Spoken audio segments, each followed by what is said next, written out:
Oke, kita mulai ya. Jadi pertemuan pertama fisika kuantum di semester ada yang semester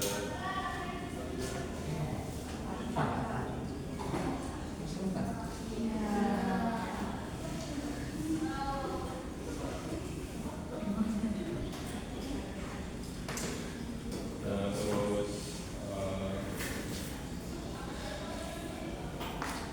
ada yang ulang, makin banyak yang ulang.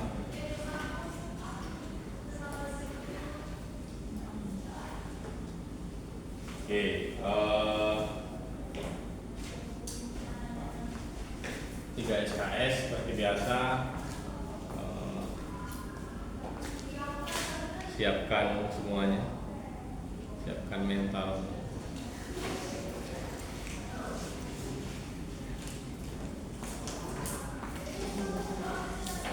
Ya, Bapak tidak nakuti kan? Tidak nakuti,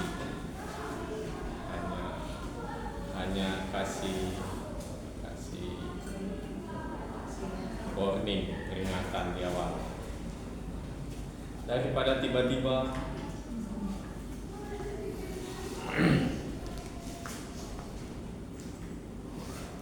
belajar menghadapi kenyataan yang pahit kan ya. Kalau kamu kuliah dapat A terus selesai dari sini ngelamar kerja, ngelamar gawe nilai A loh, tapi dapat yang nerima sok kan, bunuh diri lagi. Kalau biasa gagal biasa.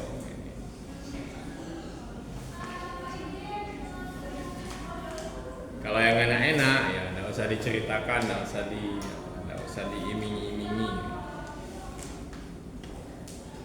Yang harus kita siapkan, yang harus kita pelajari itu tentang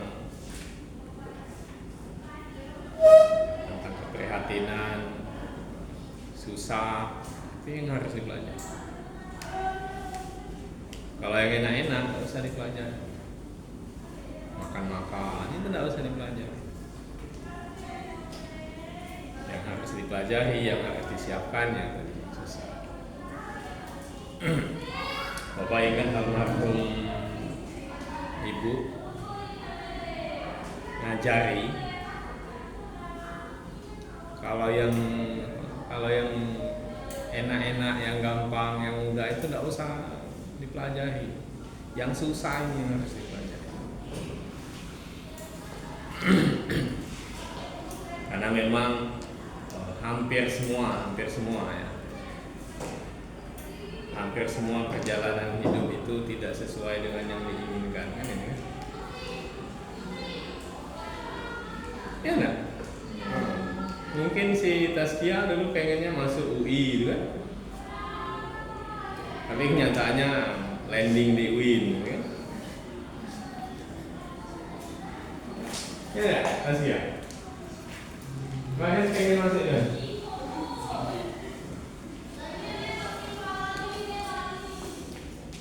Itu kenyataan yang harus diterima. Oke, di buku yang sudah Bapak bagikan sebenarnya banyak buku fisika kuantum atau pengantar fisika kuantum atau mekanika kuantum. Namun yang pas lah untuk kita yang pas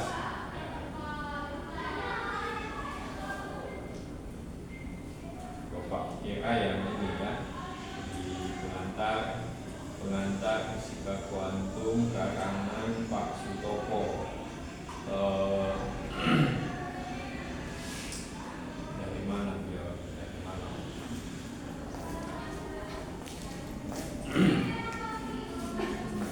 Sama seperti kemarin waktu fisika komputasi, waktu mengambil fisika kuantum apa yang banyak? Apa Pras? Rumit. Ini Apa yang terbaik? Sudah belajar kan? Iya. Apa? Oh iya buku. Enggak, waktu kemarin ngambil mata kuliahnya. Hah? Teori. Teori apa? Teori apa? Berarti sudah belajar sebelumnya atau baca sebelumnya ya tentang teori atom gimana?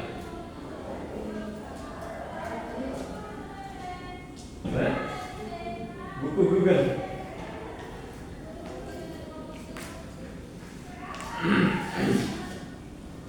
Bukan? Apa yang ada di otakmu waktu ngambil susah banyak hitungannya ya, sama kayak ngatakan fisika, fisika mudah.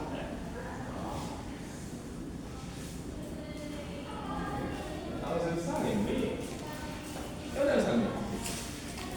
Ini tahun kedua, masih ada 1 tahun kesempatan lagi Pak untuk ikut SPMB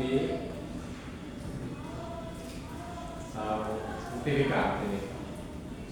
Coba lah. Kalau tahu belum tuh? Hah? Sudah terlanjur? Ada 3 tahun. Jadi waktu Bapak S1 itu ada teman bimbel. Saking inginnya dia masuk kedokteran, dia sudah di teknik arsitek. Tahun ketiga itu dia masih ikut bimbel. Tidak tahu loh sudah. Ingin meyakinkan bahwa targetku memang di arsitek. Coba yakinkan targetmu bahwa kamu sudah di pendidikan fisika.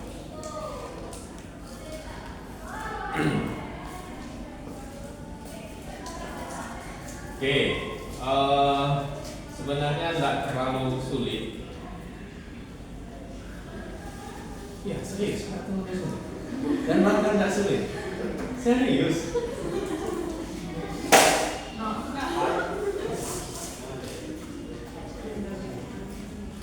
Iya, tidak sulit nggak? Nggak jauh dari integral turunan itu saja. Cuma itu saja, nggak ada yang lain.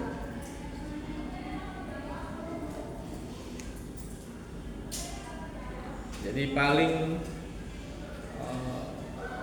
iya matematikanya itu turunan integral, tidak ada yang aneh-aneh, dan itu semua harusnya sudah dipersiapkan di fisika matematika kalau kita. Tapi kalau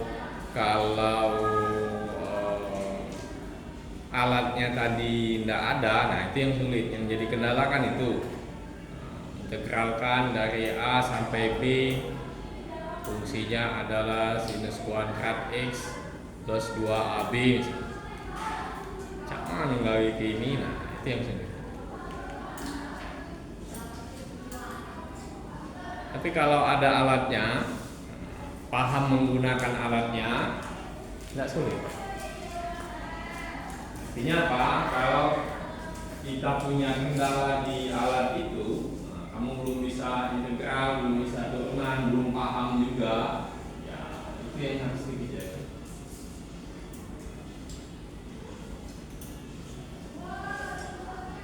Itu yang harus dikejar. Dan tidak sulit sih.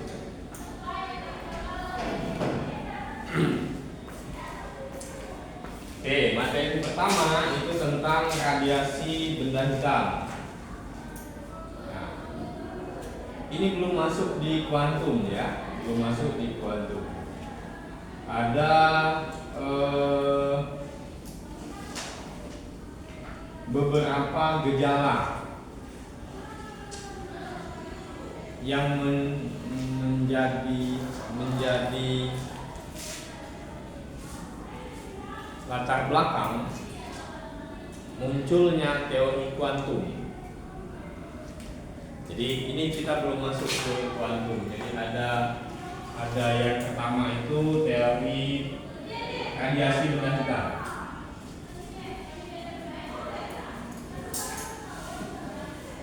Radiasi benda hitam.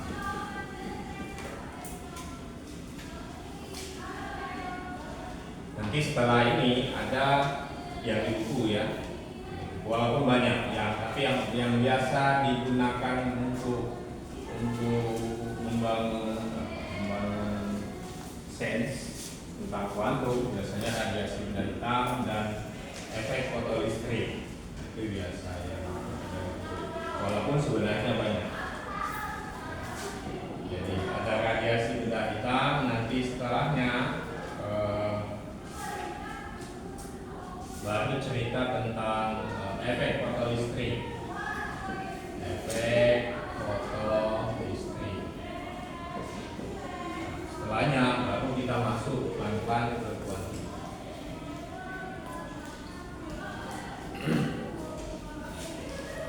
Kalau masuk pelan-pelan ke kuantum sampai nanti nggak tahu selesai atau enggak, buku ini selesai atau tidak. Sampai nanti bab ke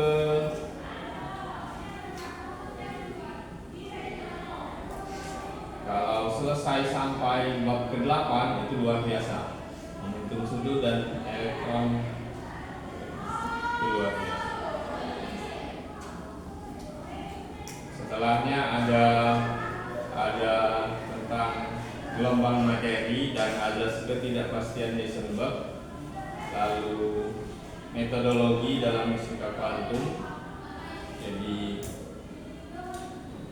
perubahan cara dari apa yang sudah dilakukan di fisika klasik.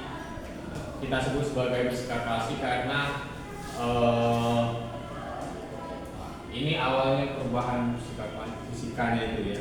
Jadi paradigma fisikanya berubah setelah muncul ini era setelah ini, dimulai dari sini itu disebut dengan fisika kuantum.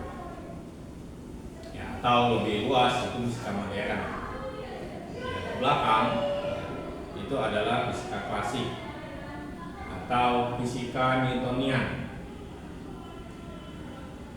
Ya.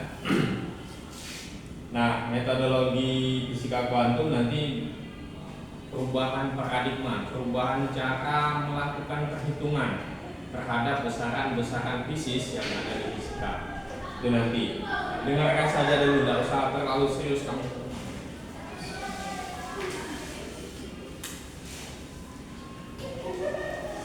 Terus ada persamaan Schrödinger. Ini persamaan gelombang, sejatinya persamaan gelombang. Kemudian ada beberapa contoh penerapan persamaan Schrödinger di bab 6 dan bab 7 tentang contoh partikel yang terperangkap dalam sumur potensial. Kemudian ada osilator harmonik dan seterusnya ya. Itu kira-kira nanti ya yang kita bahas. Kalau sempat, kalau ada waktunya ya. Kalau dikasih kesempatan, siapa tahu balik juga Pak Manti kan bisa baca lagi.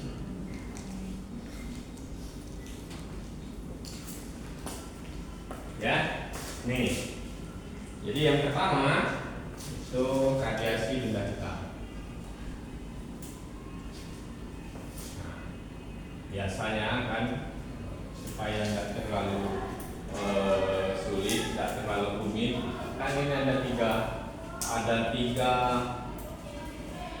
kata, ada radiasi, ada benda, dan hitam. Kita preteli satu-satu dulu. Mana yang lebih mudah dulu kamu pahami dari tiga kata ini? Radiasi, benda, dan hitam. Hitam. Kenapa?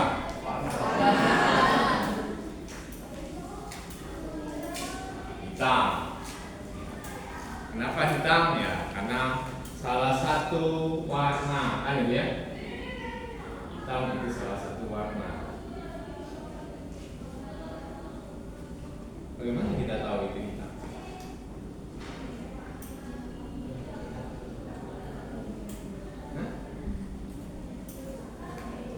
Bagaimana kita tahu bahwa itu hitam? Nah,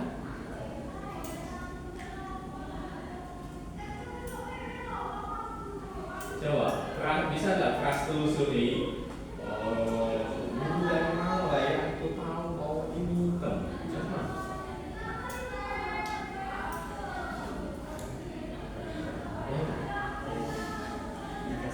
Hah? Dikasih tahu. Ada yang mendoktrinmu ya, ada yang memaksamu untuk menerima bahwa itu adalah warna hitam ya. Kenapa tidak kamu tanya dulu? Kenapa yang ini hitam? Katakanlah ibunya keras ya, atau mungkin di kelas di TK. Hanya yang di TK kan, kenalkan warna ini hitam, ini putih, ini, atau KTK gurunya diajarin ambil ke kain yang warna hitam itu, yang mana hitam? Yang ini pegangan. Kan baru tertanam informasi di otak keras, nah di otak kita bahwa oh ini warna hitam. Kenapa tidak tanya dengan ibumu, apa yang hitam, kenapa tidak yang ini?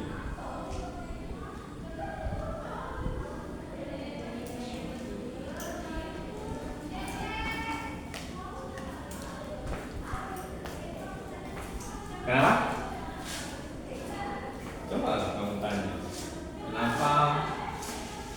Ini warna sama ini. Tulisnya jangan pakai ini. Kan baru pas kan?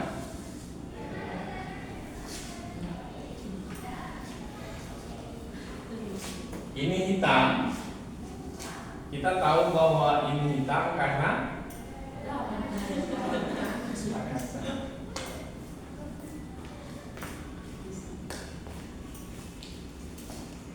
kamu sudah tahu ini putih.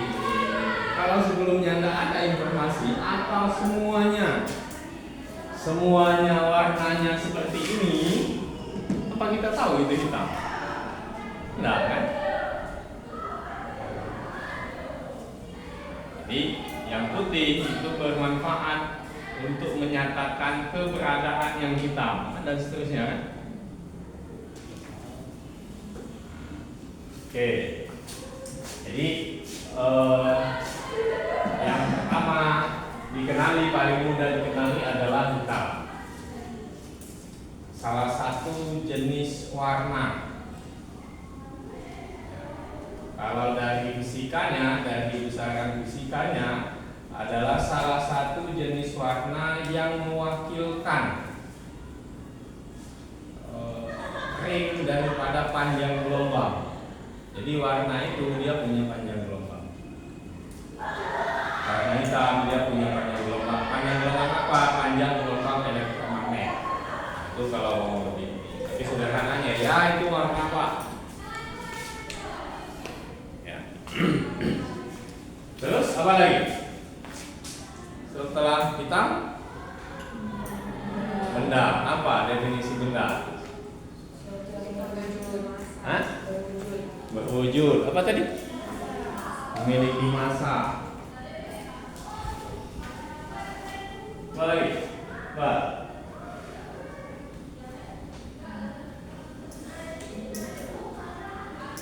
Hah? Berwujud. Apa?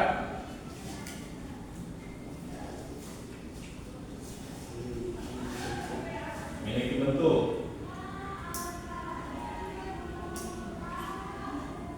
Oke, apa lagi? Objek. Apa? Hah? Memiliki massa.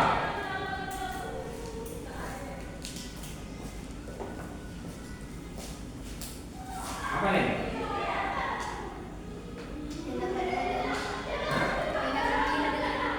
Yang dapat dilihat dengan mata. Yang dapat dimakan, benar? Benar ada yang dapat dimakan?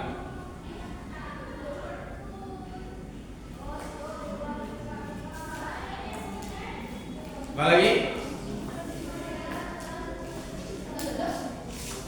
Salah satu sifat yang dimiliki benda, ya yang disebutkan tadi. Jadi dia harus ada bentuknya. Ya, bentuknya ya, bentuk kotak dan sebagainya, itu bentuk mewakili bentuk kan. Dia harus punya massa. Apa lagi?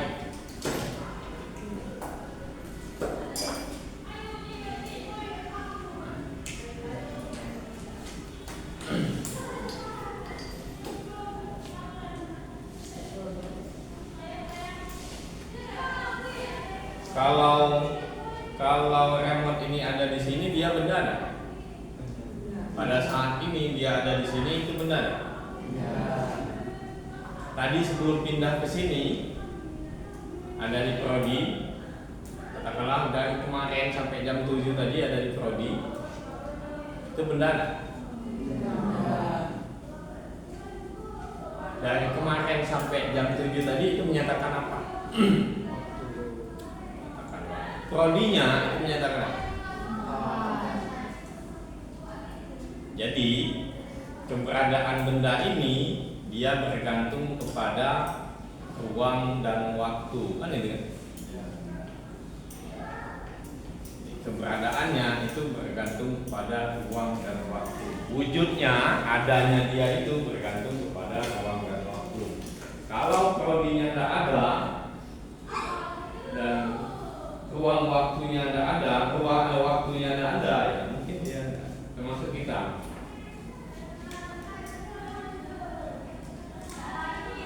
Nah, itu definisi benda yang sederhana. Atau kalau mau lebih lengkap lagi, jadi sesuatu atau materi, ya materi. Jadi sesuatu yang punya massa, walaupun tidak semuanya harus punya massa.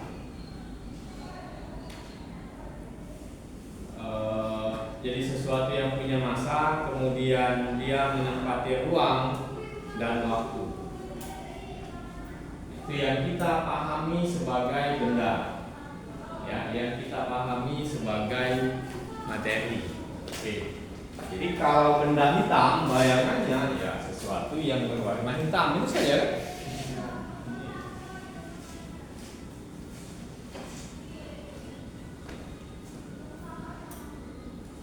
Secara kontekstual itu jadi sesuatu yang berwarna hitam. Tapi nanti kita menemukan bahwa ternyata benda hitam itu dia tidak selalu berwarna hitam. Ya, kalau dari sisi fungsinya nanti kita akan cek. Ya. Nah, kalau radiasi, ini mulai disika Pak, mulai Pak. Ini kepala aku juga muter-muter. Apalagi masuk jam 7 Pak, sarapan belum kan? Di sini tidak semampu naik. Apalagi nanti bulan puasa kan, malesnya ampun kan? Ada bulan puasa kita masuk jam 7 ya? Jam 6 kita bulan puasa.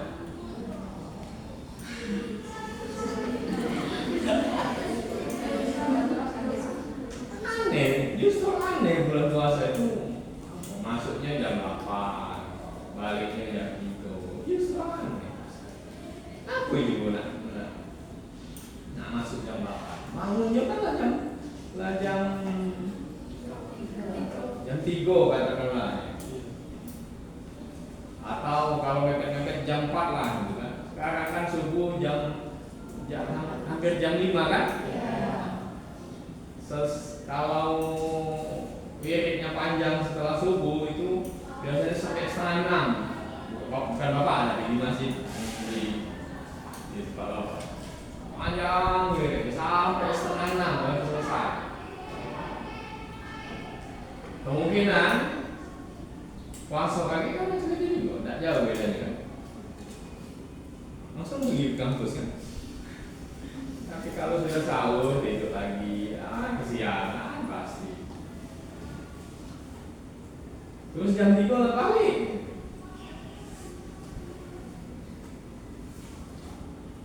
Ngapa nak cepet-cepet balik? Kaki habis pak. Apa tuh jualan untuk buko.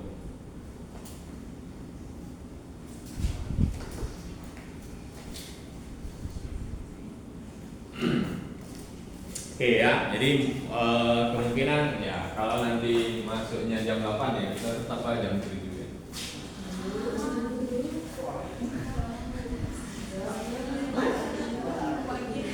Iya pagi, apa pagi? Mana ada pagi macet, justru pergi pagi, tidak macet. Jam berapa tadi siap berangkat? Jam 6.20. Jam 6 harusnya begitu. Tidak macet.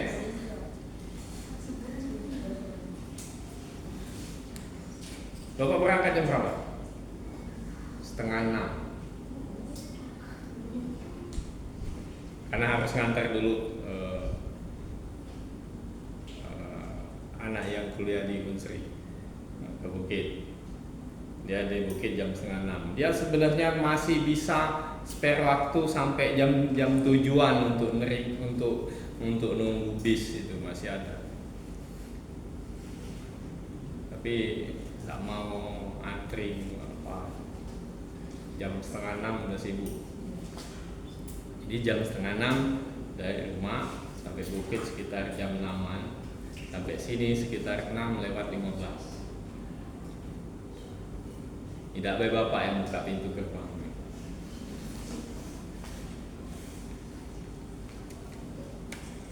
Kalau dia kuliah, kalau dia tidak kuliah, ya tergantung jadwal. Kalau jadwalnya jam kita masuk jam 7, nah, bapak pergi tetap pagi jam 6. Apa hindari macet, males macet. Tapi yang aneh lagi kadang masuk jam 7, 10. Tak tahu macet, berangkat dari rumah di KM 10, di jam 7 kurang 20. Aneh ya. Aneh juga, sebelumnya ngakui santai-santai.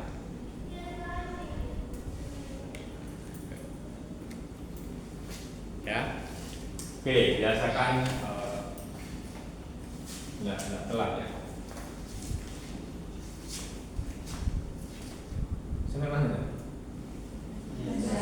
Radiasi. Apa? Taskia, radiasi.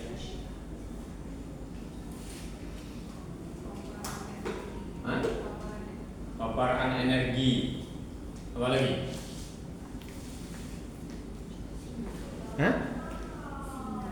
Sinar. Apa lagi? Perpindahan panas, cahaya, partikel, apa lagi? Hawa, pancaran sinar,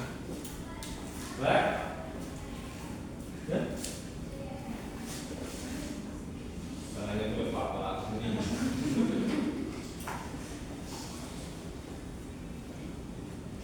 Apa? Pantulan cahaya, partikel,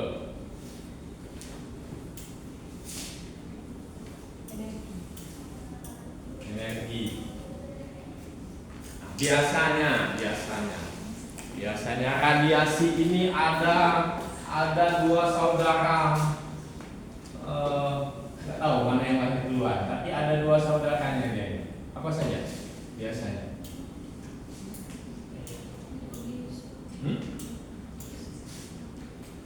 Dia ada dua saudaranya lagi, ada dua dulurnya lagi. Tapi bapak tidak tahu yang mana lahir duluan ya. Ada dua biasanya. Kalau radiasi itu ada dua lagi, sepaket biasanya. Apa?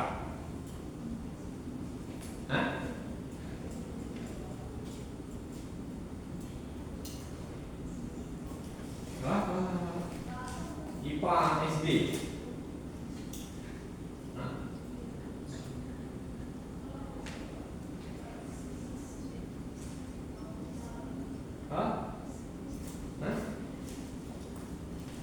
tentang apa? Tentang perpindahan energi. Hah? Iya, apa itu? Apa namanya? Hah? Istilah balik itu.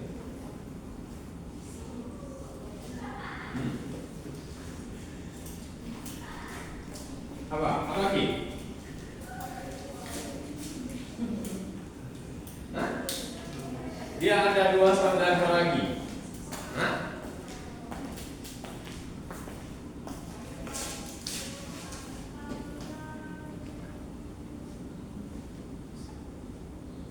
Satunya itu konveksi. Oh iya. Satunya lagi adalah konduksi. Konduksi. Biasanya ketika ya tadi ketika ini dia tidak lepas juga dari sini. Yang ini radiasi, kemudian konveksi, konduksi itu biasanya digunakan dalam pembahasan perpindahan energi, atau lebih spesifik energi panas. Kalau nah, ini kan? Ya ada? Aku baru tahu. Hah?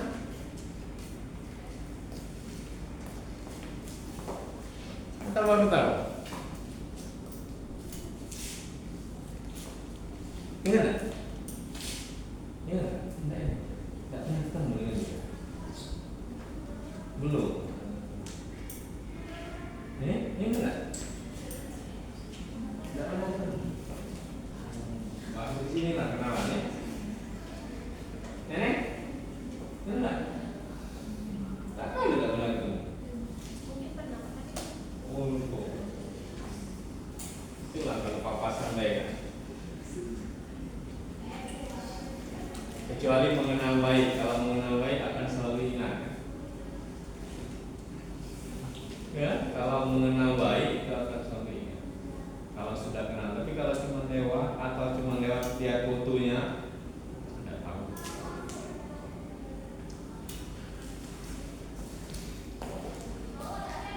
Ini semua adalah perpindahan panas, perpindahan energi. Atau contoh konduksi itu seperti apa? Contoh kontekstualnya, contoh fenomena yang bisa menghadirkan konduksi, memberikan itu konduksi apa? Hah? Apa? Apa listrik? Apa listrik? Hah? Apa?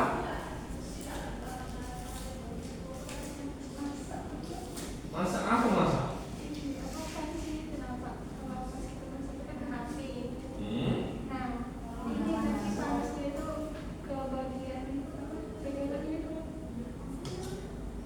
Panasnya ke bagian?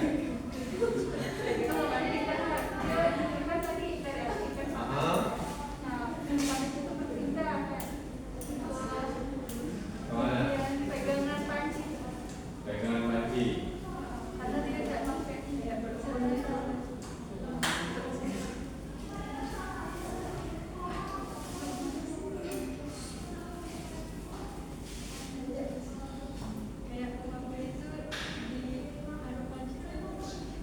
Ada panci yang mau masak apa? Masak air terus untung.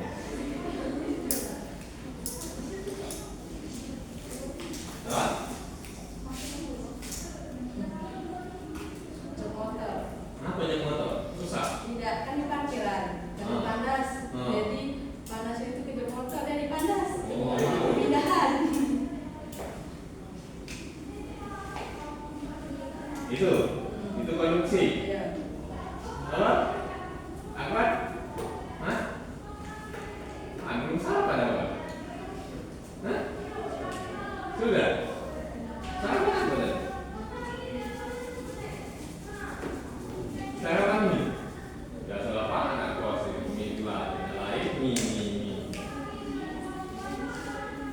panasnya?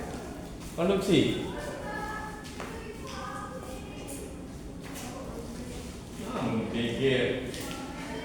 Jadi mikir kaku dari tadi kalau belum pikir.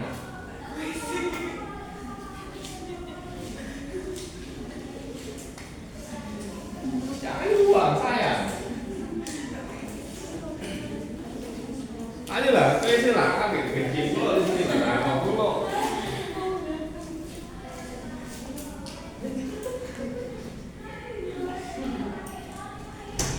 Jadi konduksi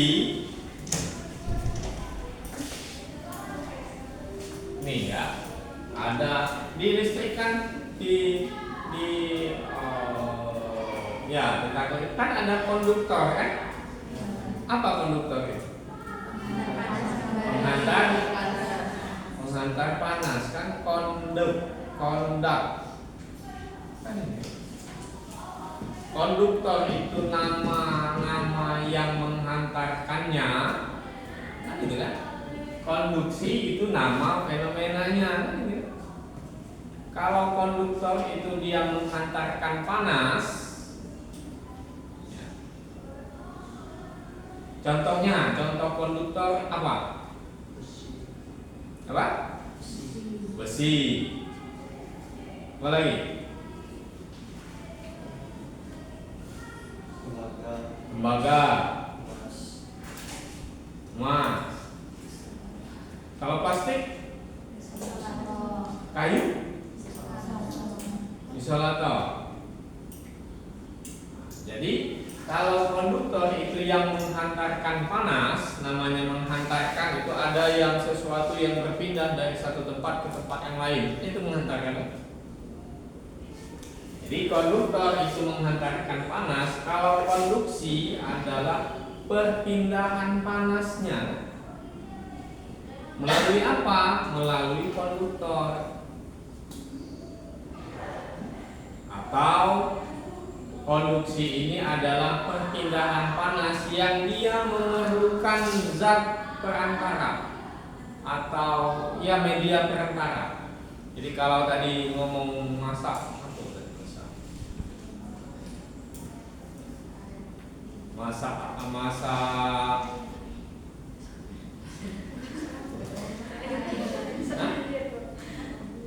air di dalam panci, terus ngapu juga masuk ke sendok di dalam panci ini. Termasuk.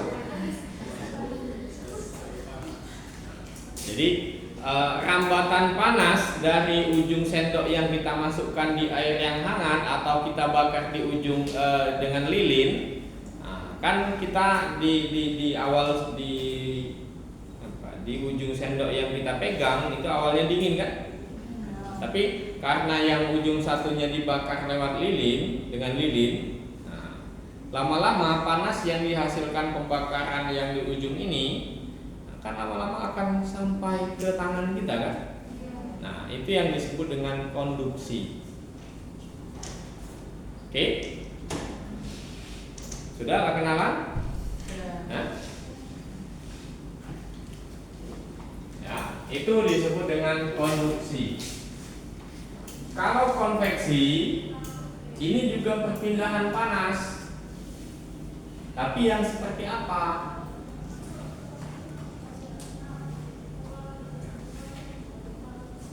Yang seperti apa konveksi? Hah? Kenapa? Yang seperti apa? Contohnya ya air mendidih, airnya yang mendidih. Kenapa air itu mendidih? Karena ada perpindahan massa antara air yang di permukaan dengan air yang di bawah. Jadi yang panas itu naik ke atas. Itu konveksi. Atau misalkan fenomena terbentuknya curah hujan, presipitasi.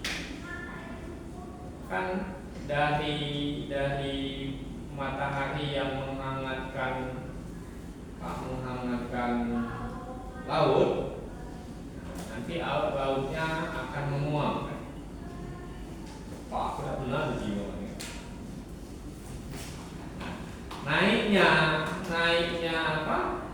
Masa air laut menuju atmosfer, nah itu disebut dengan konveksi. Jadi perpindahan panas yang disertai partikel-partikelnya. Ini perubahan perpindahan partikel. Kalau radiasi, contoh mudahnya radiasi adalah kita tegak di pinggir api.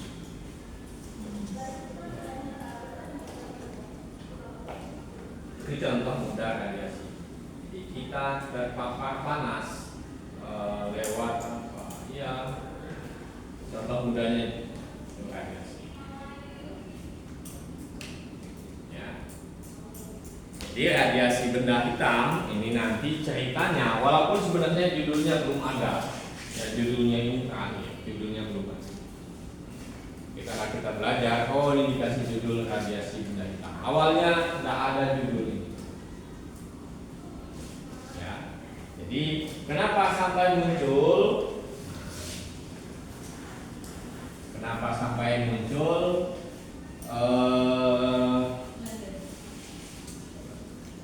Ada wong yang nggak kasih gawe.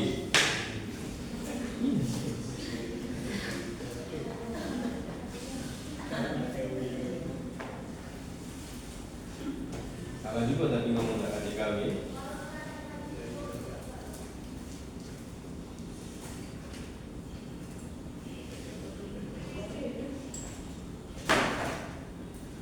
Ada satu fenomena lah, jadi ada seorang pembakar tembikar, atau tembikar? Hah? Itu yang galak untuk guling itu. Itu tembikar.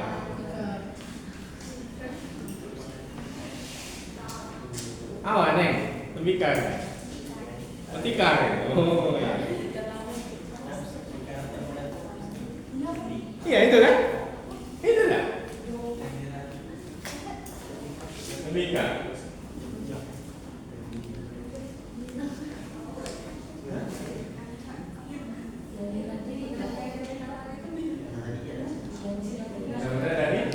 Contohnya, biji. Gerabah, tahu gerabah?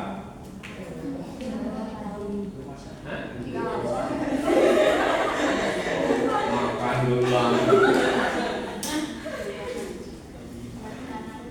Nah, banyak di sini, banyak di daerah Kawaki juga. Oh. Ya, itu tadi kerajinan yang dibuat dari tanah liat. Itu tembikar, ini bukan tikar nih.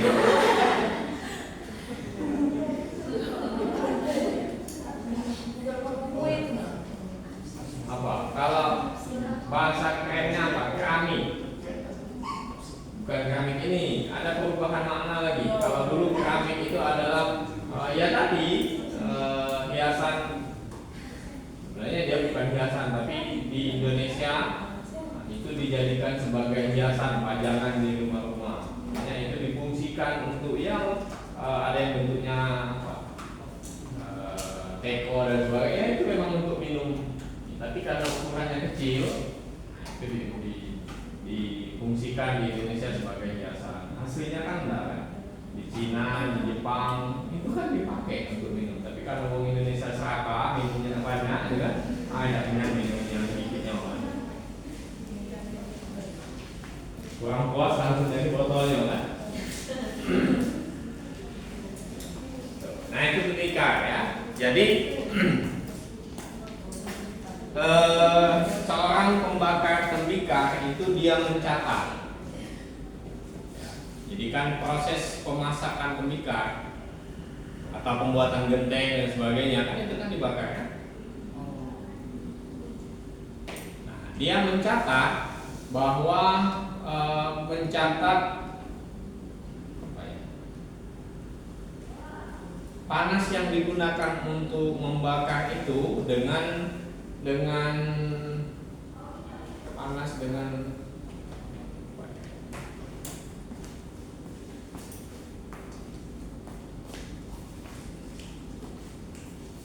frekuensi ya. Mungkin pembakar tembikar ini juga seorang yang sudah belajar fisika, jadi dia sudah tahu. Oh ini frekuensi, dan ini suhu, dia sudah tahu ya. Jadi bukan bom yang tidak belajar. Jadi hasil pencatatannya dia mencatat bahwa ini radiasi, yang ini frekuensi ya. Kalau sebelumnya kamu pakai simbol F, ini bukan V, nulisnya bukan ini, tapi ini.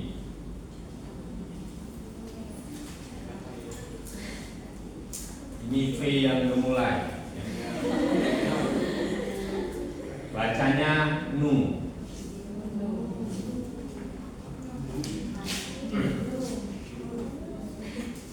Frekuensi ya, frekuensi. Nah, si pembakar tembikar ini kalau nggak salah namanya Westwood. Nanti kamu bisa cek siapa yang membakar tembikar ini. Namanya Westwood. Nggak tahu benar tulisannya atau enggak. Cek. Nah, dia mencatat hubungan antara radiasi termal panas yang dia rasakan dengan frekuensi yang dipancarkan ya. Jadi dia mencatat selalu mendapat hubungan seperti ini.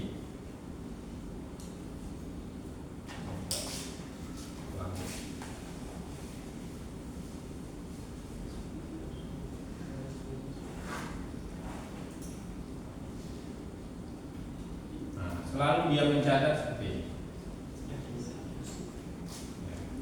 Jadi misalnya ini dia menggunakan suhu sebesar misalkan 200 Kelvin. Ini menggunakan suhu sebesar 500 Kelvin, dan ini menggunakan suhu sebesar katakanlah 700 Kelvin. Dia selalu mendapat hubungan yang seperti ini.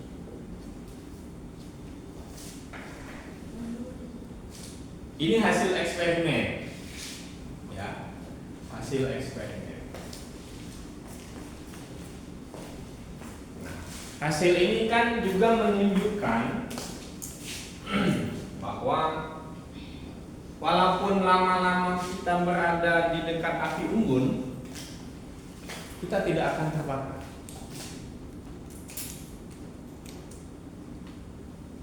Dan fenomenanya memang seperti itu kan? Jadi walaupun mak-mak itu masak 24 jam di dekat tungku. Ya ditunggu ya kan? Dia tidak akan terbakar, bahkan bajunya pun tidak akan terbakar. Kalau ada yang terbakar belum, pasti tidak akan masalah. Lakinya nyari gini lagi kan?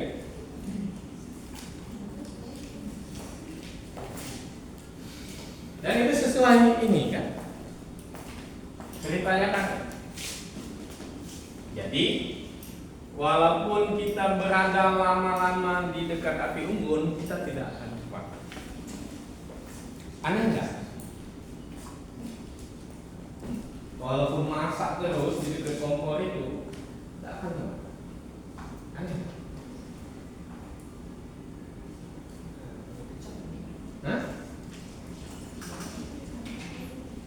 Coba, aneh nggak? Ada sesuai pak, kalau ada yang mati. Justru kalau ada yang mati baru aneh pak, ya kan?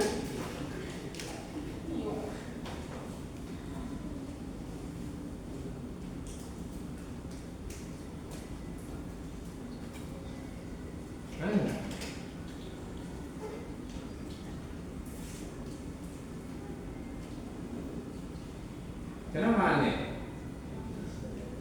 ketika kompor belum dinyalakan, tungku belum dihidupkan, terus ibu-ibu dekat dengan tungku tadi, kan dia tidak merasa hangat kan? Suhunya normal. Atau ya itulah api unggun lah, yang tungku kekecilan kan. Api unggun. Ketika kita dekat dengan awal sekali kita duduk di dekat api unggun, kan suhu yang kita rasakan itu kan masih normal. Nah, terus lama-lama kan suhu yang kita rasakan terus naik kan. Lama-lama kan logikanya harusnya suhu itu terus naik kan. Oh, yang tadi naik kan anehnya dia. Oh, yang tadi naik kok ini tak naik lagi. Kan logikanya naik terus, tapi ini kan tidak naik lagi.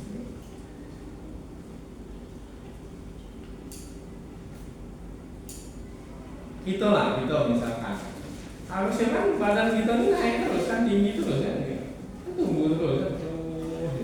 Nah, dari kecil kan, dari kecil umur panjangnya 40 cm kan, terus tinggi terus gitu kan. Harusnya kan naik terus kan, tapi hanya yang stop sampai di situ.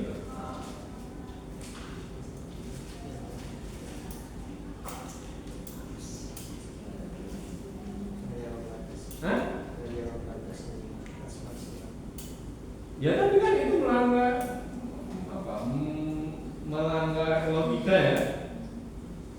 Rambut, oke lah rambut dia patuh ya kan. Kalau dari potong panjang terus ya kan. Tapi alis, apa lagi? Gigi, nah giginya.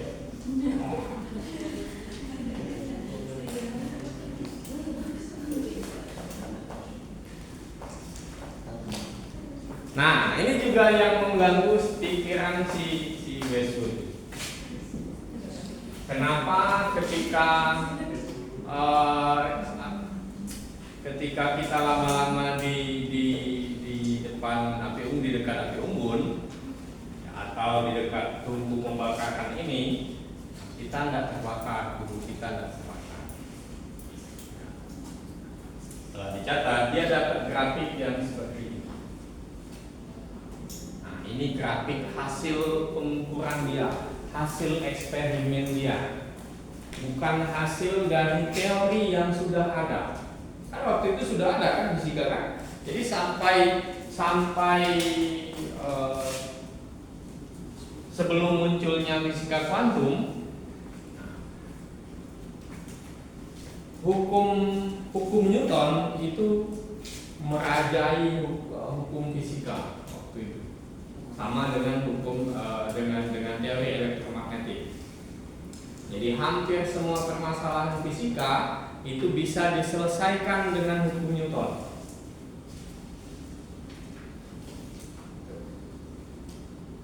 Hampir semua. Jadi permasalahan, jadi revolusi industri, kemudian itu hampir semuanya menerapkan prinsip-prinsip hukum Newton dan elektromagnetik.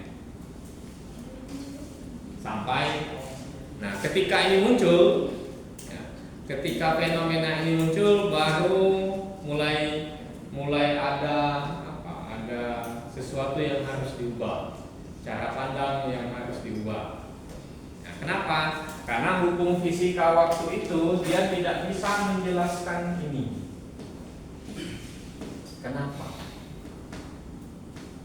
Kenapa pengukurannya itu selalu menghasilkan grafik yang seperti ini. Jadi untuk frekuensi yang rendah, ini kan rendah di sini kan. Untuk frekuensi yang rendah, ini energi yang dihasilkan dia naik. Ya, dia naik. Tapi ada batasan tertentu, ada satu puncak. Setelah lewat puncak ini dia malah turun. Ini yang tidak bisa dijelaskan secara fisika waktu itu. Pasti. Ya. Nah, ini salah satu fenomena yang menjadi latar belakang munculnya fisika kuantum. Ya. Setelah perkembangan fisika kuantum, baru muncul HP dan sebagainya. HP itu jauh. Sebelum ini teknologi itu belum berkembang pesat. Ya, jadi di era fisika klasik, era fisika Newtonian, teknologi itu belum berkembang pesat.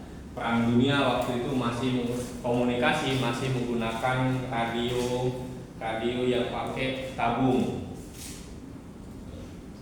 Ada yang di rumah TV-nya masih pakai TV tabung.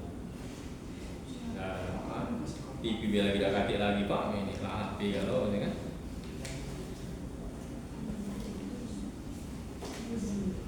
Ya, ada yang masih pakai tabung. Jadi ada untuk menghasilkan gambar itu ditembakkan elektron, ya, dari sumber ke tabung.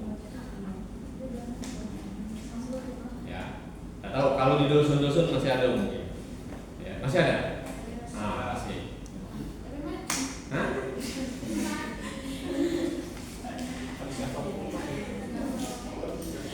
Aduh. Nah, era Perang Dunia Kedua itu masih menggunakan tabung-tabung yang seperti itu untuk komunikasi. Bayangkan, tuh. Untuk komunikasi lewat sinyal radio masih menggunakan tabung-tabung yang seperti itu. Setelah munculnya teori kuantum, ya, diterapkan dalam teknologi, baru muncul yang namanya semikonduktor. Pakai prinsip kuantum. Ya, pakai prinsip kuantum, baru muncul semikonduktor. Jadi tabung-tabung yang tadi itu bisa dikecilkan. Setelah itu baru muncul transistor. Isi dari transistor, transistor. Ya. Setelah transistor, baru muncul IC, integrated circuit. Jadi di dalam IC itu isinya bisa sampai jutaan transistor.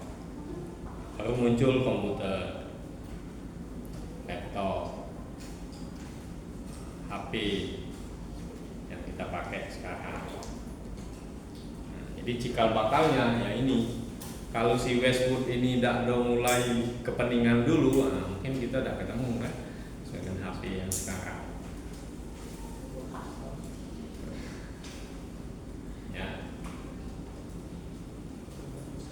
Oke, nah ini ya. Jadi awal munculnya adalah ini. Tapi fenomena ini tidak bisa dijelaskan dengan teori fisika waktu itu. Tidak ada teori yang bisa menjelaskan. Ya. Nah, salah satu upaya yang sudah dilakukan itu adalah apa? Di sini ada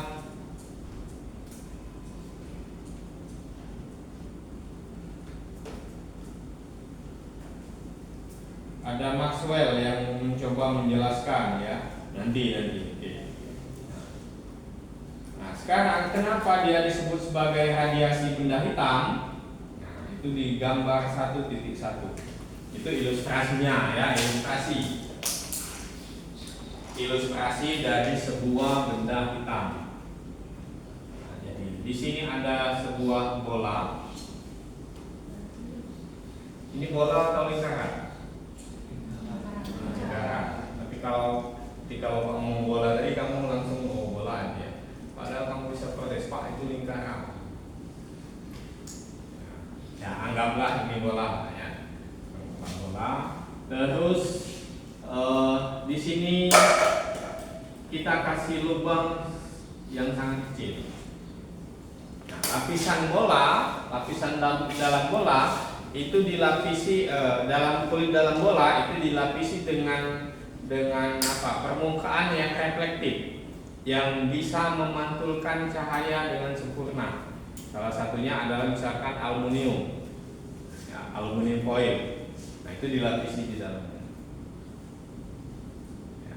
Nah lubang kecil ini, ya, jadi dia memaksa cahaya yang masuk melalui lewat lubang ini terperangkap hanya di dalamnya.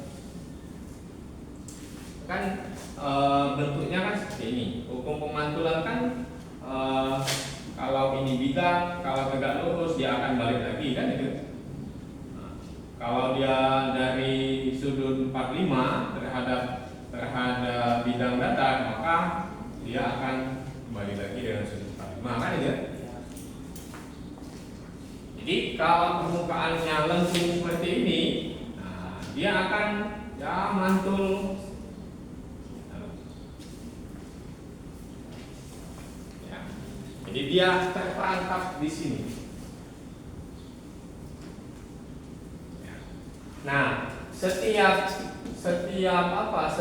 cahaya yang masuk ke sini itu membawa satu besaran energi yang nanti disebut sebagai besaran energi. Di sini belum muncul kata-kata besaran energi. Ini hanya ilustrasi benda hitam.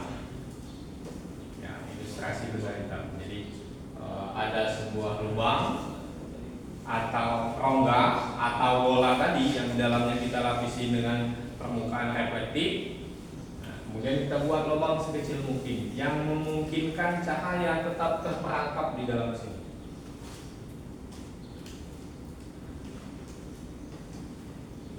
Jadi kalau satu tumbukan itu membawa satu energi, nah, lama-lama kan tumbukan satu lagi, lama-lama kan terakumulasi kan?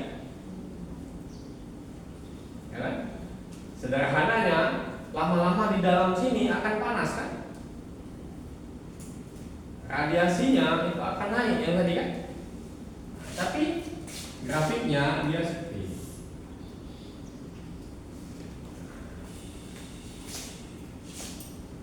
Jadi yang kita maksud sebagai benda hitam di sini adalah sesuatu, bukan warnanya hitam, tidak mesti hitam.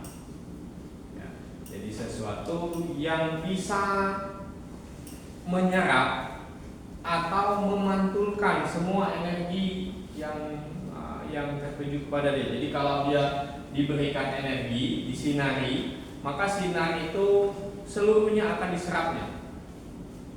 Kalau dia sifatnya memantulkan, maka semuanya akan dipantulkan. Kalau dari warna, ya warna hitam itu akan menyerap semua energi, semua cahaya yang. Jadi kalau ruangannya gelap, kamar kosmu kamu cat gelap, nah coba begini. Atau kalau udah cat, wah mahalnya cat, nah tutup pakai ini gelap. Setelah itu hidupkan lampu kiro-kiro. Setelah itu buka lagi, ganti warna putih. Mana yang lebih terang? Ya, jadi yang hitam itu menyerap semua energi yang terpancar kepada dia. Kalau yang putih itu memancarkan energi, membalikkan energi, jadi memantulkan energi semua yang itu benda hitam. Makanya benda hitam itu tidak selalu hitam. Jadi kutub, es yang ada di kutub itu juga adalah benda hitam. Kenapa? Karena dia memantulkan semua energi yang ada, yang terpapar ke dia. Ya, nah itu benda hitam. Oke, ada yang ditanya?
yang tanya?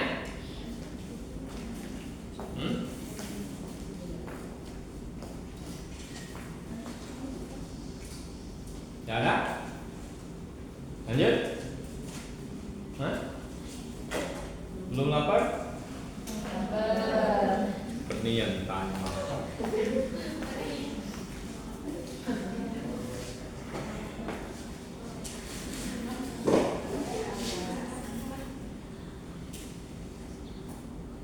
Kita sampai jam 11 ya?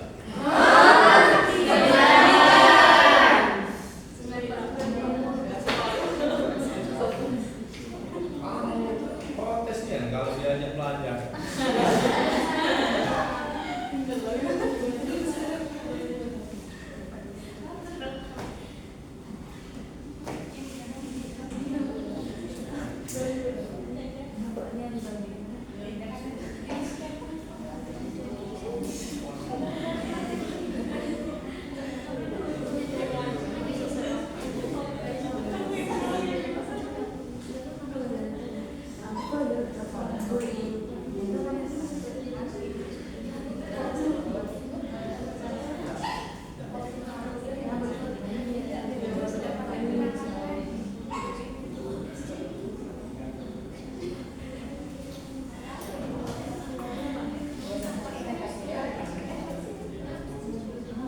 Oke, kita lanjut ya.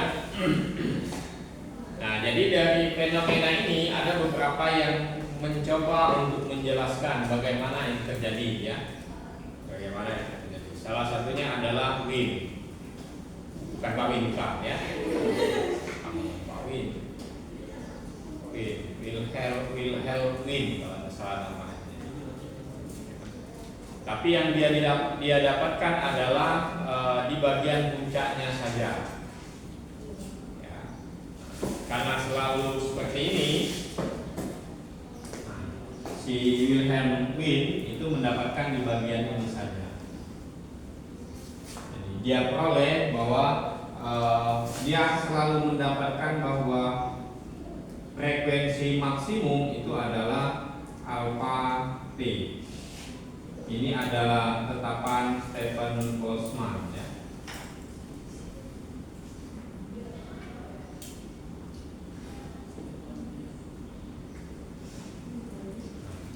Nilainya sebesar 5,87 10 pangkat 10. Alpha sama dengan 5,87 kali 10 pangkat 10 per Kelvin per sekon. Per Kelvin sekon.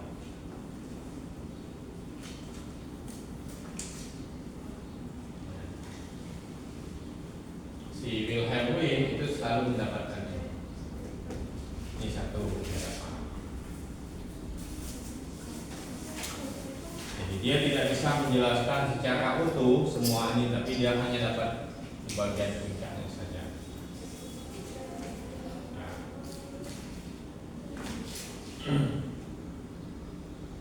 Nah,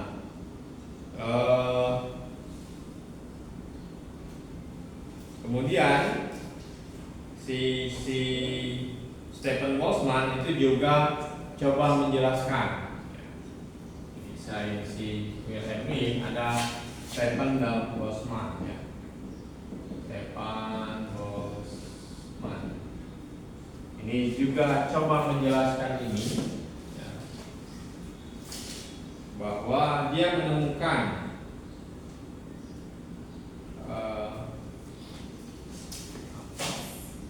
radiasi ini ya, bentuk radiasinya itu adalah alpha T pangkat 4. Dia ada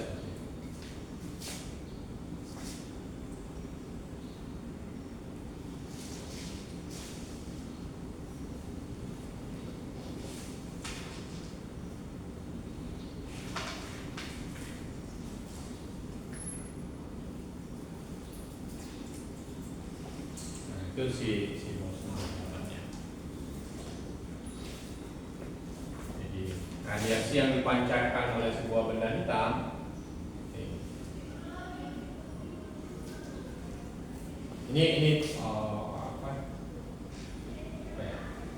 Simpulan-simpulan dari yang dia dapat. Nanti rumitan lebih datang dalam kita cek.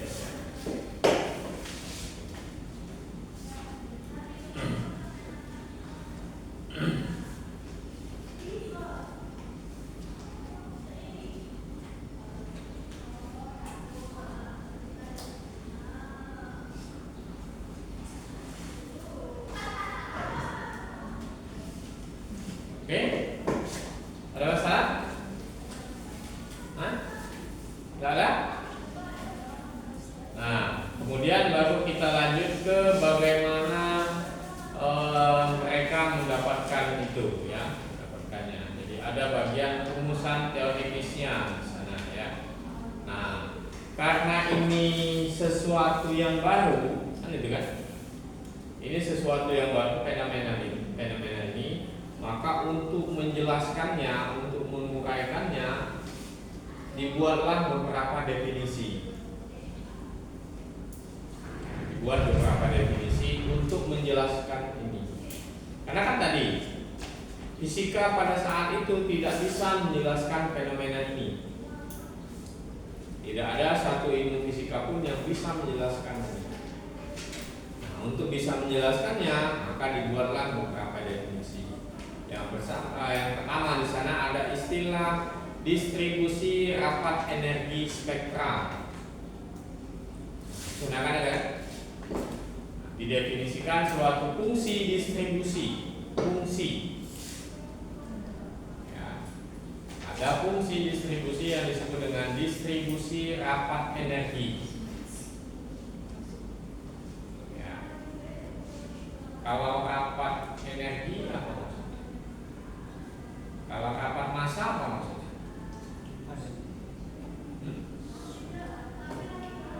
Rapat massa apa? Kerapatan. Apa maksudnya? Kerapatan.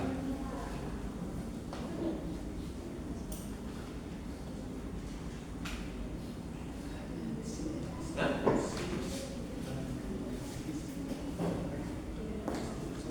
Apa maksudnya kerapatan? Kan tadi ada kata-kata distribusi rapat energi, kan itu? Ada distribusi, oke. Rapat energi.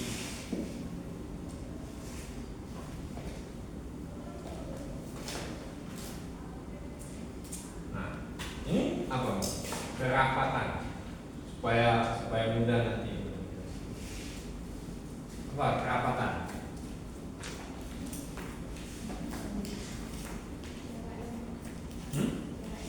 Jarak yang dekat. Jarak apa? Jarak energi yang dekat.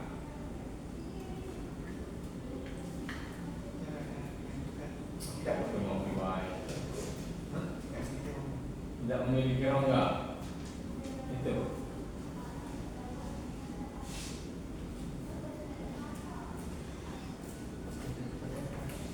Tingkat kepadatan. Gimana mengukurnya tingkat kepadatan? Ya sudah itu kalau keras sebenarnya kepadatannya warnanya Itu.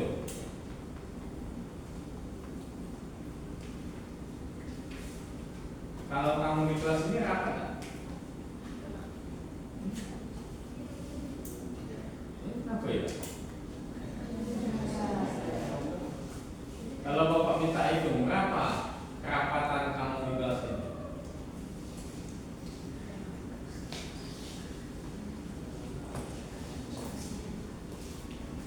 Atau misalkan sekarang kamu bawa paksa masuk ke dalam lift semuanya. Nah, mana yang lebih rapat? Sulit. Nah, sekarang bagaimana menyatakan bahwa yang di dalam lift itu lebih rapat dibandingkan yang di sini? Cuma kondisi ruang.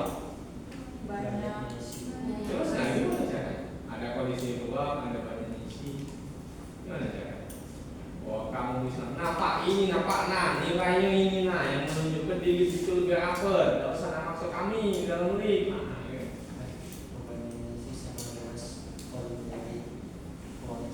Perbandingan isi sama volume tersebut. volume.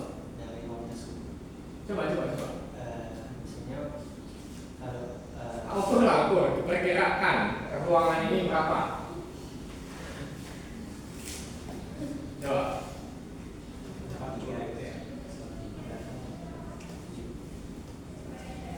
Berapa?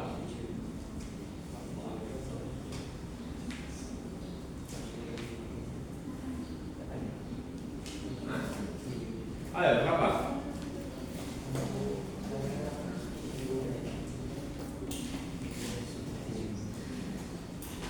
Coba. Kata kamu tadi apa, Pras? Perbandingan apa? perbandingan belajar terhadap berdasarkan uang tersebut. Coba. Kamu hitung, jumlah kamu berapa? 23. Mas kau masuk lah ya, tapi kamu masuk aja ya, kata masuk kan, jadi 23 kayak buat ya. Terus 23 terus perbandingan antara apa? Volume dari uang. Coba gimana caranya? Volume ini terdapat. Coba. Yang ruangan ini dulu kamu hitung berapa kan?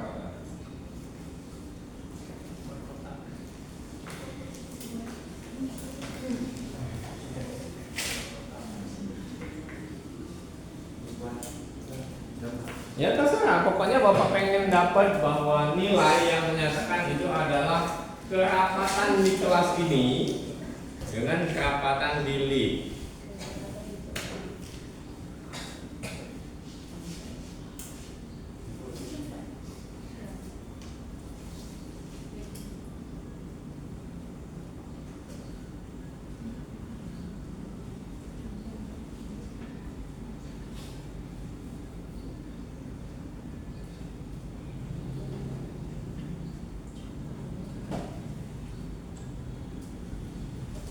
Terus jadi itu jangan cuma itu mana mah yang ngawang-ngawang ya coba deh hitung mana ngitungnya Bapak kan Bapak pengen angkanya. Katakanlah misalkan kamu ngomong yang di list itu lebih rapat ngapo nilainya 10, yang di sini lebih renggang Pak ngapo nilainya 5. Nah Bapak pengen dapat 5 dengan 10 itu dari mana coba? Coba. Biasanya atik bagian ketiga dengan kami mungkin apa itu ya?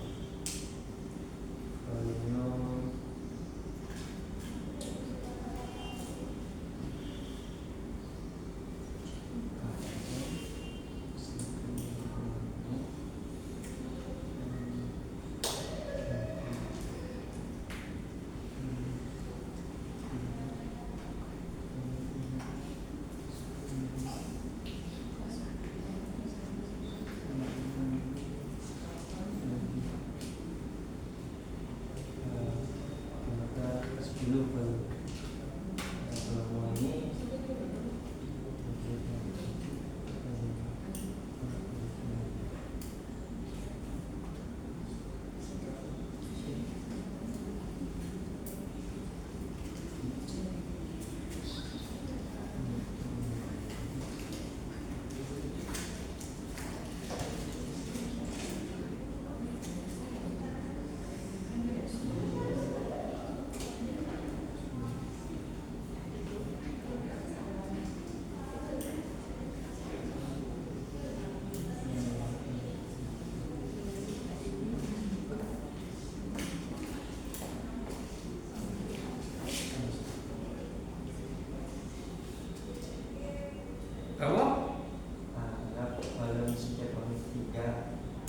Tiga itu apanya?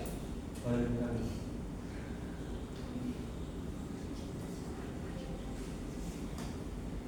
Oke, coba. Terus berapa dapatnya? Berapa 69 dibagi 1/4? Ayo bantu.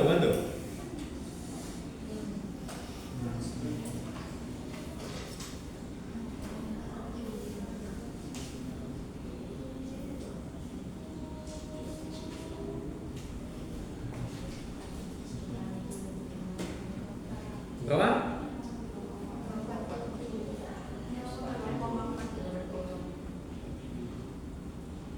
Nah, terus itu yang di ruangan ini, yang di dalam lift.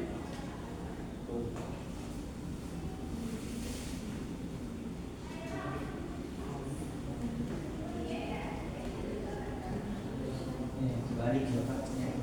Uang bagian. Ya, Anda tahu coba terserah coba. Kalau sudah Bapak bagian berapa? 1/4 bagian 9.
Sudah.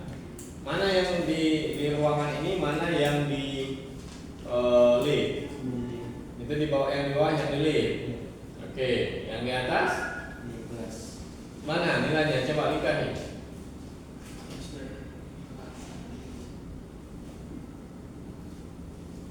Oke. Oke.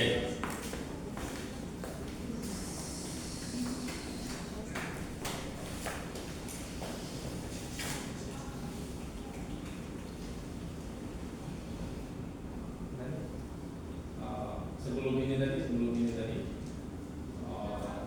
kalau kamu bawa paksa masuk di gagal dalam lift, kalah.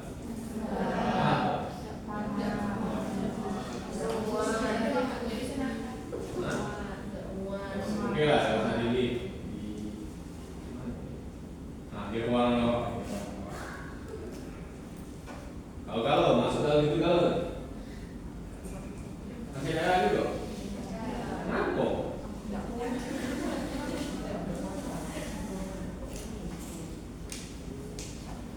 Mana yang lebih rapat? Kamu berada di ruangan Bapak itu atau di kelas ini? Lebih rapat.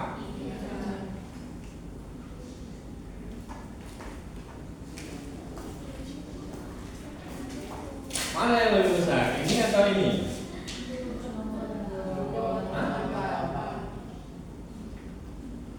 Tidak sih, kamu dengan logika kamu. Kamu ngomong yang di ruangan Bapak tadi lebih rapat dibandingkan dengan ruangan ini kan?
Oh, apa maksudnya rapat massa? Massa jenis, apa massa jenis? Massa jenis cair kemana pas? Apa massa jenis? Massa jenis. Fisika dasar, kata apa? Letter C. Hah? Wah, kawan aja di massa jenis. Apa isinya?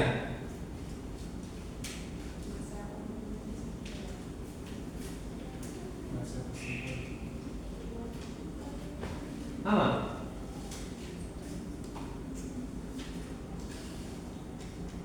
Cancel kalau mata.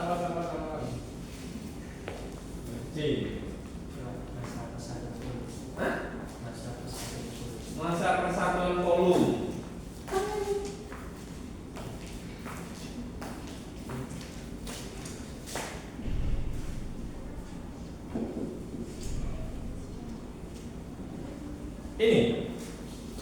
Ini masa jenis. Masa persatuan volume. Oh, enggak ingat lagi Pak. Itulah semester kapan Pak? Aku langsung pokoknya baca jangan yang diungkit-ungkit lagi.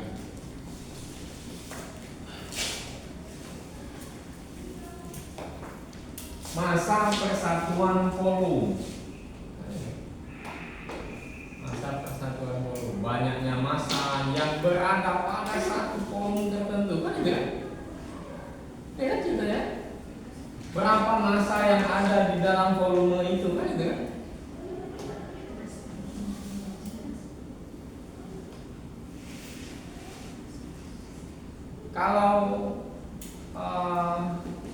Kalau masanya kita ganti dengan jumlah, berapa banyak kamu di dalam volume, kan sama juga masanya, masa jenis juga, kerapatan juga.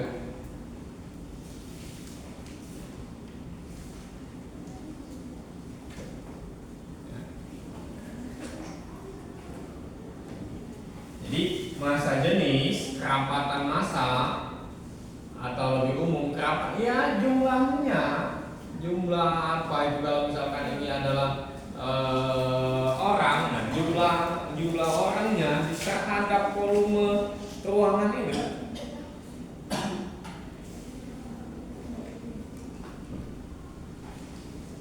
Ya, tuh ya. Jadi pahami, jangan cuma lewat saja. Jadi setiap kata-kata itu punya makna, ya. Setiap kata-kata itu punya makna, dan setiap kata-kata itu lebih tajam daripada pedang. Kata-kata itu bisa membunuh.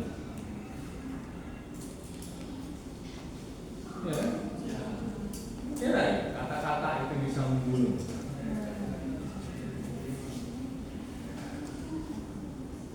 Ada kawanmu yang ngatoi, yang bully, singgung, sok ya kan, mentalnya down ya kan, kecil lantai 4 ya, 4 ke bawah, mati. Apa saat itu lu sampai dikatoi oleh keras, kan? Pak, jadi kata-kata keras itu yang membuat dia terjun ke bawah, kan ini kan?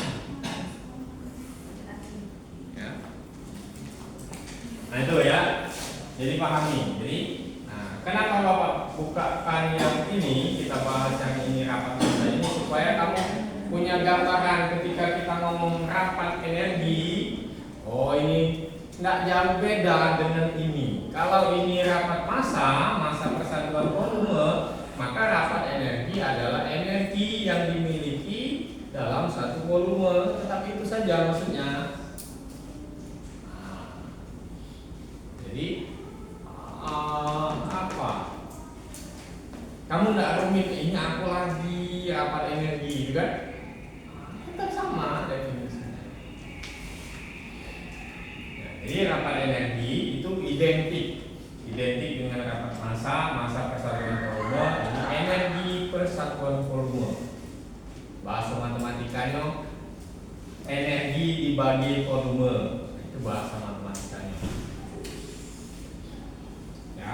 Nah, ini ada distribusi rapat energi. Distribusi itu sebaran.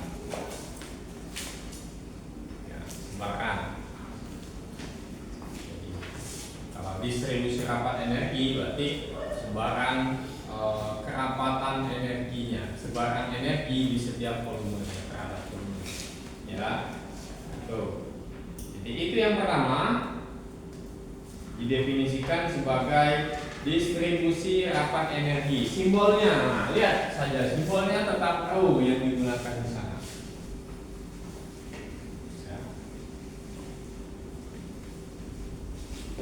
Jadi kita masih membangun argumentasi ya tentang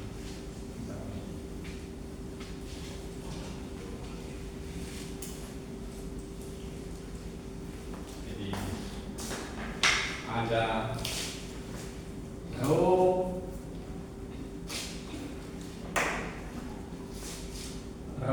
T nu.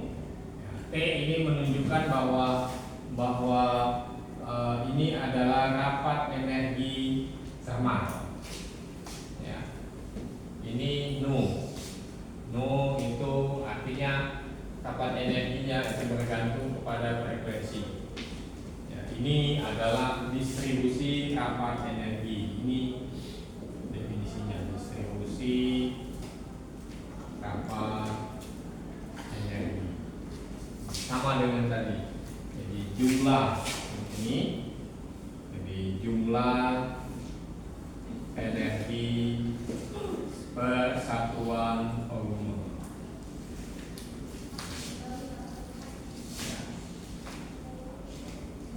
Nah, distribusi rapat energi ini adalah sebuah fungsi. Ya, sebuah fungsi, bukan besaran tapi fungsi. Fungsi itu semacam kalau di matematika ada F(x) sama dengan 2x plus 4. Ini fungsi kan? Ya kan? Fungsi F dengan variabel dependent, variabel bebasnya adalah x, kan ini kan? Fungsinya apa? Fungsinya untuk menghasilkan suatu nilai. Itu kan fungsi kan? Fungsi. Manfaatnya untuk menghasilkan suatu nilai. Tergantung apa? Tergantung yang dimasukkan di dalam fungsi itu. Kalau yang dimasukkan adalah 2, maka yang dihasilkan adalah berapa? 8. Kalau yang dimasukkan 5, yang dihasilkan adalah 14. Dan ini fungsi. Jadi jangan nyingok ini satu ini. Ini fungsi. Apa? Bahasa kontekstualnya cetakan. Apalagi yang cewek-cewek. Nah, lebaran, bentar lagi lebaran kan. Cetakan kue. Ya. Kamu aduk-aduk gula, telur, gendum gitu kan. Nggak jadi. Masuk ke cetakan. Hasilnya mana? Ya hasilnya bentuknya bentuk sesuai dengan cetakan. Ini fungsi. Ya bukan nilai, bukan sesuatu besaran fisik, bukan, tapi alat cetakan. Nah itu juga yang di sini. Jadi distribusi rapat energi itu merupakan fungsi. Ya.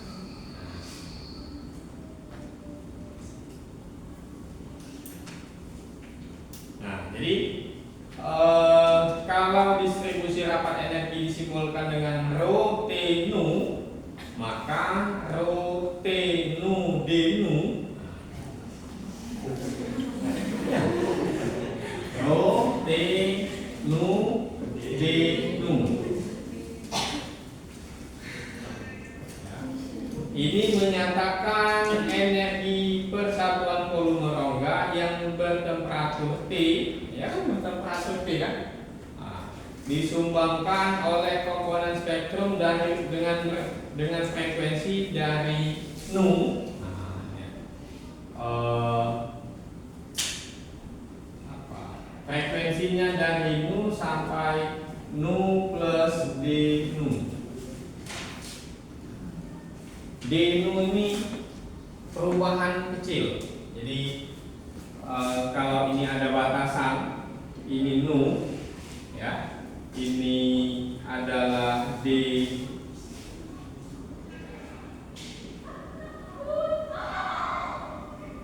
nu.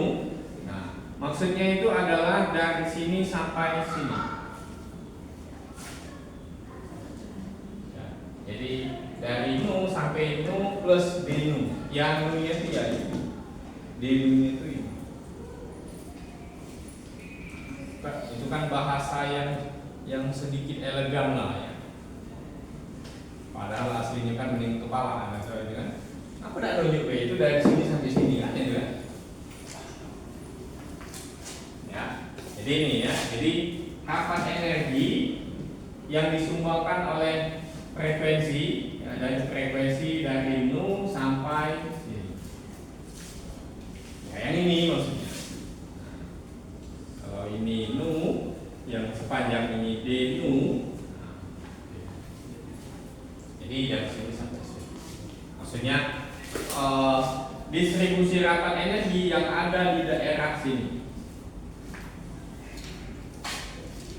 Ya, oke, itu konsep awal. Kemudian fungsi distribusi rapat energi spektral secara kualitatif sama dengan fungsi distribusi radiasi spektral. Ya. Nah, ada kesamaan. Jadi ini rapat energi, kemudian ada radiasi spektral. Jadi ini ya, ini rapat energi ya, distribusi. Ini distribusi rapat energi. Nah, spektral ya, aslinya spektral. Spektrum radiasi. Ya. Tapi karena kepanjangannya sudah kita pakai distribusi rapat energi, atau masih kepanjangan juga ini rapat energi. Nah, itu ya. Ini energi, rapat energi itu. Nah, kemudian ada lagi yang disebut dengan distribusi spektral. Distribusi spektral. Distribusi spektrumnya ini dalam simbol R. RT nu.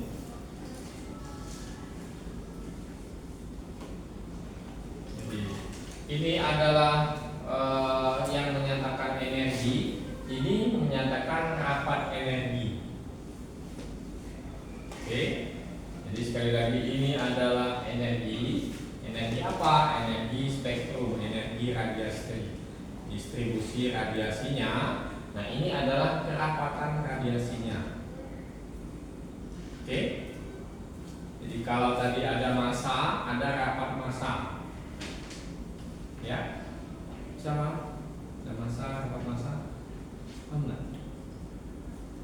Enggak, Pak.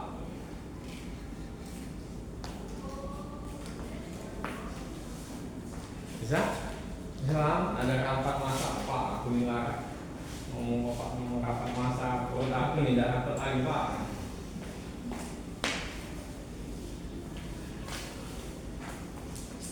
Berarti minggu depan bangunlah jam 4. Iya, sarapan dulu kan? Kalau tidak sarapan apa lagi?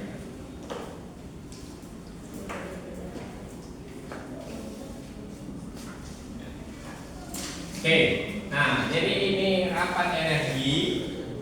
Ini adalah energinya. Mana energinya? Yang ini, yang spektral ini ya. Jadi ada distribusi spektral, ada rapat energi spektral. Nah, keduanya ini sebanding ya. Jadi si RT nu itu sebanding dengan si rho T nu D nu. Ya.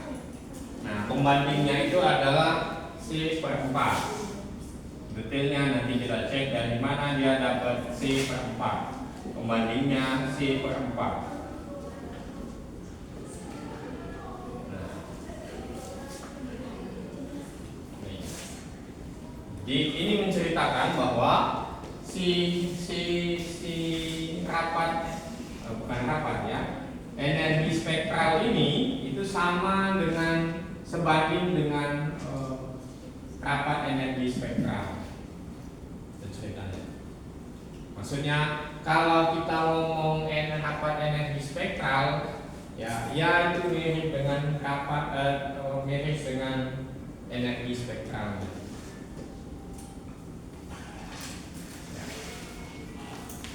Jadi ngomong ini pasti dapat ini, ngomong ini pasti dapat ini. Nah, itu maksudnya ya. Kesebandingan antara ini dan pembandingnya adalah C per 4. C ini cepat rambat cahaya nanti disebut dengan cepat rambat cahaya. Berapa nilainya?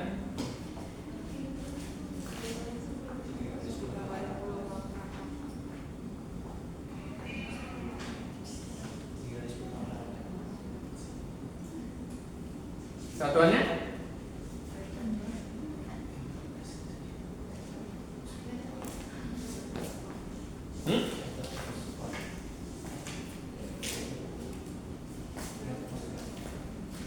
Meter sekon. Aku satu satuan. Si Taskia benar tadi ngomong 3 kali 10 pangkat 6. Tapi satuannya apa? Makanya harus ada satuan. Benar nggak sih? Kalau satuannya berapa dari meter kurang 2 itu berapa naik? Hektometer lah.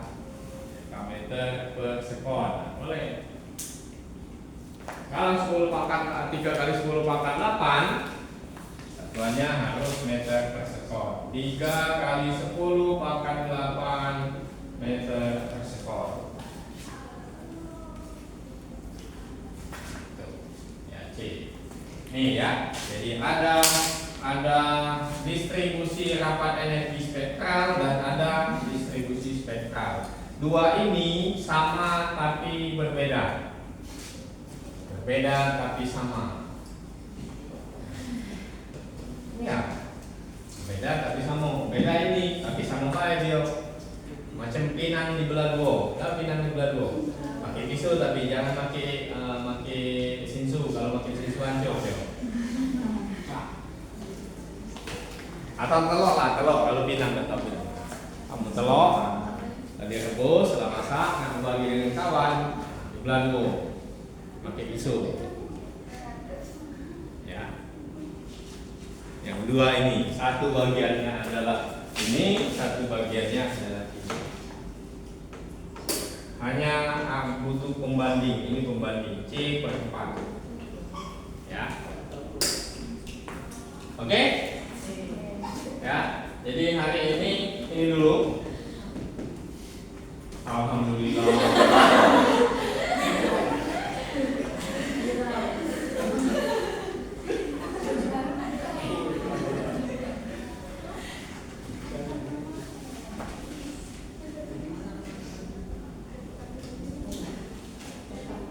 Ya, ini hari ini.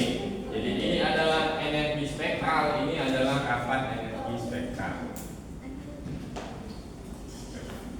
Ya, nanti minggu depan kita lanjutkan.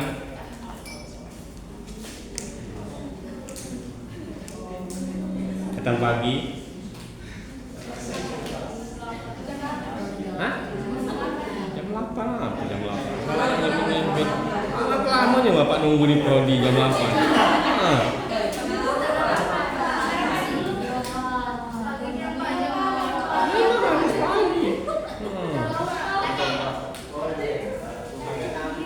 Kaget kamu lah jadi guru.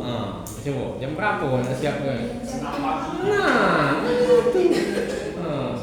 Belum ditambah kerumitan yang lain kan, lah jadi guru, ada anak, ada laki gitu kan. Jam 6 harus di sekolah, nah, coba mana aja.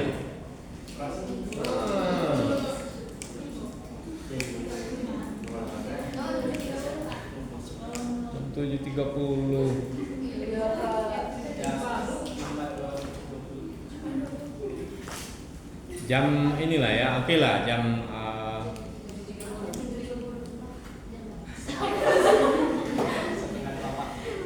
jam 7.30 kurang 20.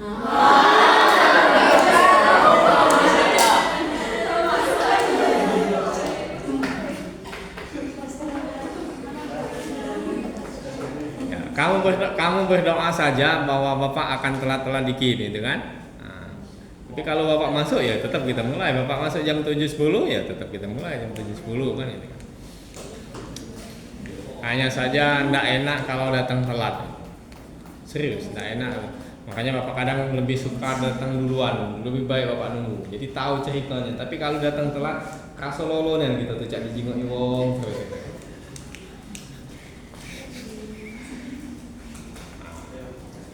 Jadi pusat perhatian aku udah ini datang. Perasaan, padahal lo tidak. Tapi kalau kebel ya udah ada apa. Ya, jadi tetap datang bangun pagi-pagi aku bangun tidak bangun pagi. Ya kenapa nasinya bangun? Tidur lagi? Terus apa?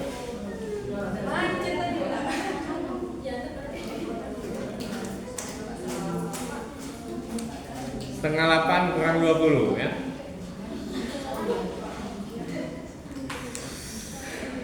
Ada apa?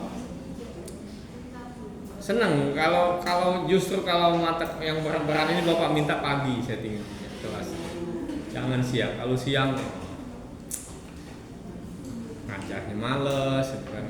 Yang diajar juga pelongo-pelongo itu kan.